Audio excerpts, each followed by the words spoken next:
Spectacular opening session thus far with fast times as we continue with the men's 1,500-meter free final. Bobby Finke, American record holder, double gold medalist in the 800 and 1,500 free. Finke won't race here. Sick non-COVID illness. We'll see if he's able to race later in the week in the 800 free. Tyler Watson from North Florida swimming in Florida. Coming out, he'll be in lane 8. Elliot Rogerson from Australia, one of 3 Aussies here in this final. He'll be number 1. Brennan Gravely, Sandpipers of Nevada, 22-year-old, was 10th in the international team trials here in April. Got the Gator swim cap on from his college career.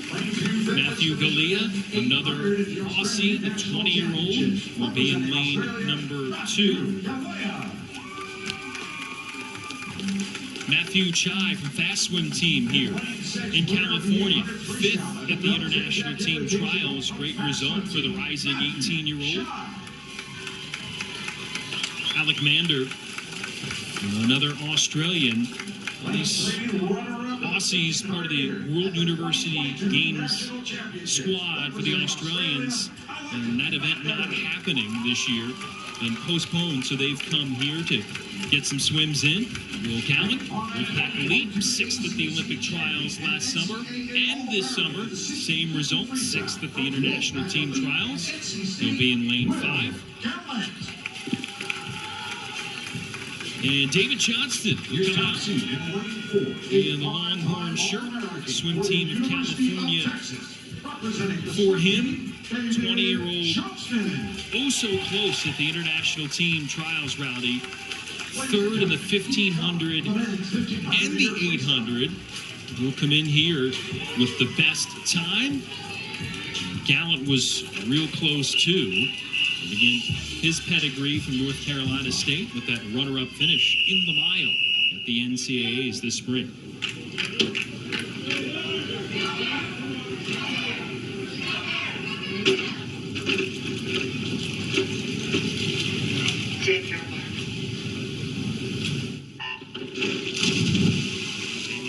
In an earlier heat, remember this is a timed final, so this is the last heat.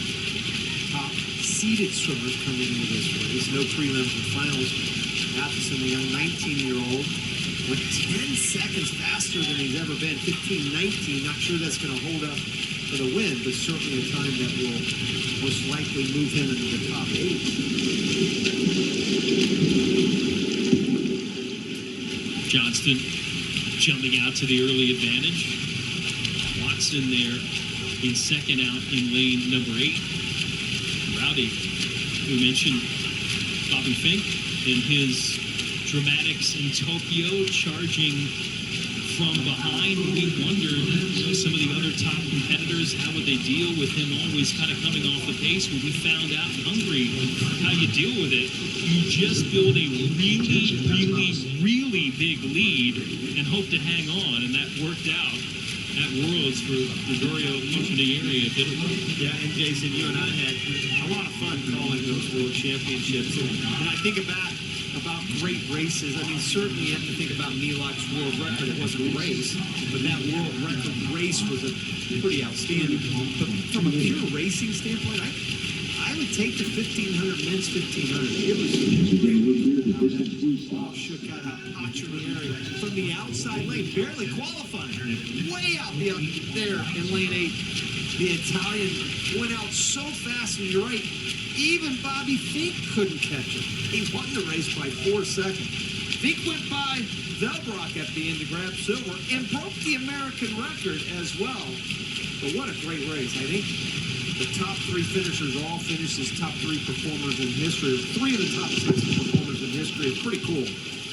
Well, speaking of Bobby Finke, not racing tonight, but he is watching, and he's hanging out with our Kira Dixon. Yes, he is. Bobby Finke, the American record holder in this event. I know you scratched out this morning. You weren't feeling so well, so just checking in on how you're feeling. Yeah, I'm doing great. I'm just excited I finally get to watch a mile instead of competing in it. It's just like SEC, so I just get to watch my boys, Brennan and Tyler, duke it out over there in lane 7 and 8. What is it like watching? Are you feeling their pain? Yeah, I'm always feeling a mileage pain every time they swim it, so to be on the outside of it, it's just a blessing. That's very much a blessing. At Worlds, you took home silver in this event. Just describe what the experience was like at Worlds with what seemed like a really tight team. Worlds was amazing. We came home with the most medals a team's ever won. So I was just excited to be a part of that and be able to add to that medal count. And just racing those guys again in a mile, it's one of my favorite things to do because they always push me to be better. And I'm just looking forward to more races with them. Speaking of more races, what sort of expectations do you have for the rest of the week? Just gonna have fun, swim some easy events, and just see where the week goes. Thanks for taking the time. Thank you. Bobby Finke, Boyd Rowdy.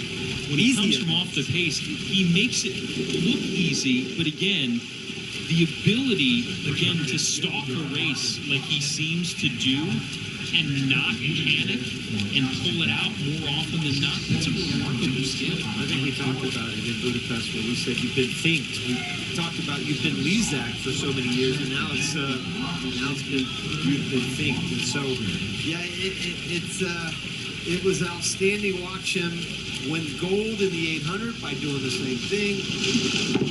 Saw him win a couple of golds, which, by the way, that 1500 from Tokyo when he won gold, Jason, was the first time that an American had won that event since 1984 in these Olympic Games that were here in 1984 in Los Angeles. And then he'll have the badge of honor of being the first ever Olympic champion of the 800 free with the debut of that event for the men in Tokyo. And again, Rowdy, you look ahead to Paris, and the schedule, as we look 2 years away, has been shifted a little bit with some events kind of on different days and now expanded out to a 9-day week. Yeah, and the schedule just came out a couple of days ago, and I'm still kind of analyzing things for different athletes, not just from the United States, from around the world. And then McKeon, for example, how does this shake out for her? Kayla McKeon, another swimmer, great swimmer from Australia, very versatile. But then you have to look at Katie Ledecky. How does it shake out for her? Does she line things up now? So tough for her. Those doubles that she had in Rio and Tokyo were the 200 and 1500 the same day. Won a semifinal, won a final, but still she had a double event. She doesn't have that, but she ends up swimming, if she swims at 2:48:15 every single day. Those Olympic Games. You mean it'll be like a holiday, like 9 days of Katie Ledecky, like the 12 days of Christmas? It is. It is for me anyway. It's always the 12 days of Christmas for me when I watch Katie Ledecky. Well, we're getting a nice swimming gift right now with this solid duel here, as expected between Johnston and Gallup right now. Cruising along together. Separated by less than a second. Johnston in lane number 4. You see him there in the middle. Gallant is right above him in lane 5. Now we broke down Katie Ledecky's stroke. When you look at their stroke counts, very similar in the fact that Johnston in 4, again in the lead, is taking about on average 34 strokes per 50. So his length of stroke, I call it deep distance per stroke. DPS, when you think about that, is much longer than somebody like Gallant, who's taking 41 strokes, taking 7 more strokes per 50. When you add that up, that's a lot. That's, 60, 70 more strokes over a 1500. Now Johnston pulling out 1.4 seconds, the advantage right now. Last split, almost 0.3 better than Gallup. Still in a strong second, and those two have plenty of separation from the rest of the field. And as they're here at about the halfway point, we'll take a break. More action, including the conclusion of the men's 1500 from the Phillips 66 National Championships in just a moment. Now you can get your favorite jersey faster than ever at Fanatics.com. Introducing Fanatics MVP with next business day shipping. Official jerseys from all the leagues and teams you love. Fanatics.com. Officially licensed everything. When it's go time, I don't let constipation stop me. New great-tasting Dulcolax Chewy Fruit Bites work naturally with the water in your body in as little as 30 minutes. So you can go fast, go gently, and go on with life. New Dulcolax Chewy Fruit Bites put you comfortably in control.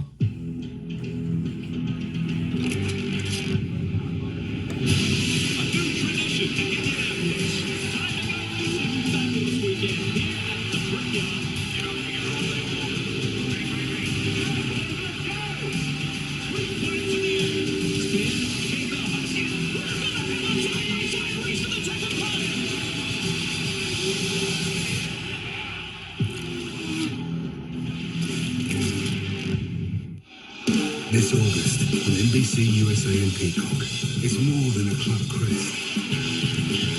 It's the air we breathe. It's devastation and glory. It's more than a game. It's life. Premier League mornings. Season begins August 5th on NBC USA and Peacock. The playoffs. It's taken your very best just to get here. Now, it takes more. It takes sacrifice, determination, everything you got. Because if you want to win the ultimate prize, you have to earn it. The FedEx St. Jude Championship, starting August 11th on NBC, Golf Channel, and Peacock. Approaching the 950-meter mark, David Johnston from the swim team in California with a body-length lead here in Will Gallant. Those two have been the top two throughout here in the men's 1500 free for the Phillips 66 National Championships.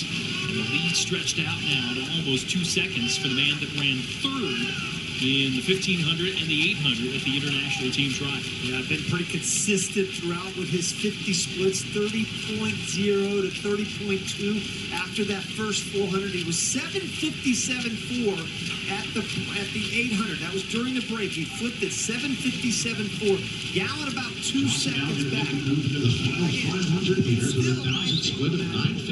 think it's still an amazing barrier to break 15 minutes. Of course, the world record about 30 seconds faster than that, but he's right on pace, really. I mean, he's 9:58 at the 1,000 mark. Gallant just went over the minute mark. He's 10 minutes plus now, but he still has a chance. He's going to have to hold those 30-point lows until that last 100 or so, but he's going to have a great time. His best time coming into this, Jason, 15:08, so certainly on pace to do that. And look at Gallant starting to make his move now. Move it back into this. Saw the stroke rates there for this lead pair. Johnston at 1.5, 1.3. You wonder if the second place runner right now starts to ratchet it up a little bit as he looks to play catch up and be a factor here, potentially push himself ahead in the latter stages here in the 1500. Yeah, Johnston actually coming back a little bit now, and Gallant moving forward. You should take a look at the last couple of 50s. You look at Johnston at 30.2, 30.3, just his last two. Gallant, 29.8, 29.7. So he's about a half a second faster just the last 250s alone. He had fallen back about 2 seconds at the 800 mark, and now he's moved up even. And they're right at that 15-minute barrier. And remember, Gallant's best time coming into this was 15:11. So he's certainly on pace with just over 300 meters left to go. These two guys are going to be really good in about 3 minutes. And a pair of guys that were finalists the International Team Trials in this race in April, both hoping to punch their tickets to their first ever world teams. Couldn't quite get there, but a nice prize this summer, potentially a national title for one of them here towards the finish. Well, that's another perfect example of a 50 where Gallant is really starting to move now. He was a second faster just on that 150 alone. 29.3 to 30.4. So he is charging on here. Remember, he was 7:59 at the 800 mark. He was a full 2 seconds behind Johnston, and now he's going to be 2 seconds plus ahead of him at the 1,300 meter mark, just 500 meters later. Rowdy, how about our view from above here of this race? Our drone cam checking out Gallant and Johnston. They're going at it here. Well, the 100-meter turn. Cool look at that. Oh boy, you just keep looking at those splits dropping. Love to see this kid break 15 minutes. Oh, what a great moment this would be for him. And they both still have a shot. Johnston still has a shot, believe it or not. He's 13:01 there. 12:58 for Gallant, so he's well on his way. And you just have to look at what he's done, Jason. Just the last couple, 29.7, 29.5. Before that was 29.3. I don't see how he doesn't break 15 minutes unless he completely falls apart here this last 150 meters. Impressive swim for the man from Wolfpack Elite, 21-year-old. Potentially cruising his way. Does Johnston have any sort of finishing surge here to make it intriguing like it was for a majority of this race, with those two linked together as the bell sounds for this final 100? Yeah, he's going to do it. I mean, in the last 100, he's not going to die now. That's not happening. This is pretty cool, man. To be able to see this guy break 15 minutes. And remember, again, his best time, 15:11. He is just going to smash that best time. The 10th fastest time in the world this year. This is a guy that was not even close to being top 30 in the world. Is 14:53. He's not going to be there, but he's going to be really good at breaking 15 minutes. Will Gallant looking to bring it home in style here. Rode in the wake of David Johnston for a lot of this men's 1,500. And then powered his way to the lead and is going to win here going away. National champion coming up on the board here for Will Gallant of Wolfpack Elite. Impressively as he breaks the 15-minute mark for the first time by almost 3 seconds. David Johnston there in second, just missing, cracking 15, but still a new lifetime best for him by over 6 seconds. That's a fun race to watch. I'm just so happy. 21 years old, Will Gallant swimming for NC State, Wolfpack.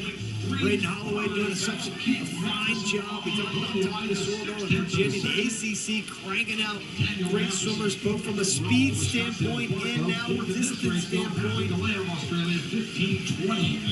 Just turned 21. July 19th. Happy birthday. What a birthday present. 14:57. How about that? 14 seconds better than your best time. And it shifted. You could see the momentum start to shift at about the midpoint in the race. Remember, he's 2 seconds behind him at the halfway point, and then all of a sudden, he starts that surge at about 800 and never looked back. So a terrific, memorable swim here for Will Gallant, cracking that 15-minute mark. And a national title here, the men's 1,500.